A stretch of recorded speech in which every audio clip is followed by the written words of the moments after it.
Le président Cyril Ramaphosa a déclaré à la nation que malgré les critiques généralisées, l'introduction de l'état de catastrophe et des restrictions de confinement associées était nécessaire pour gérer efficacement la pandémie de COVID-19.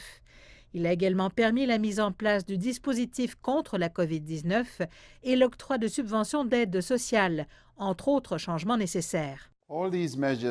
Toutes ces mesures étaient nécessaires non seulement pour répondre aux effets dévastateurs de la pandémie sur la santé humaine, mais aussi pour limiter le coût important pour la société et l'économie. Tandis que les restrictions sont levées, des mesures transitoires resteront en place pendant 30 jours. Nous serons toujours tenus de porter un masque facial dans les espaces publics intérieurs. Ceci est nécessaire pour prévenir la transmission dans les lieux à risque, surtout tandis que de nombreuses personnes demeurent non vaccinées. Le masque n'est pas nécessaire lorsqu'on se trouve à l'intérieur.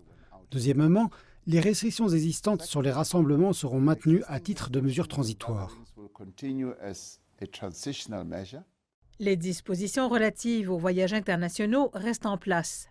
Cela signifie que les voyageurs entrant en Afrique du Sud devront présenter une preuve de vaccination ou un test PCR négatif ne datant pas de plus de 72 heures. La fin de l'état de catastrophe nationale est une affirmation ferme de notre détermination à vivre nos vies et à reconstruire notre pays, alors même que ce virus demeure en notre sein. Elle devrait nous donner à tous la confiance nécessaire pour reprendre la vie que nous menions avant la pandémie, moyennant quelques aménagements simples pour protéger ceux qui nous entourent. La fin de l'état de catastrophe nationale a été saluée par de nombreux partis d'opposition et des chefs d'entreprise qui la réclamaient depuis longtemps.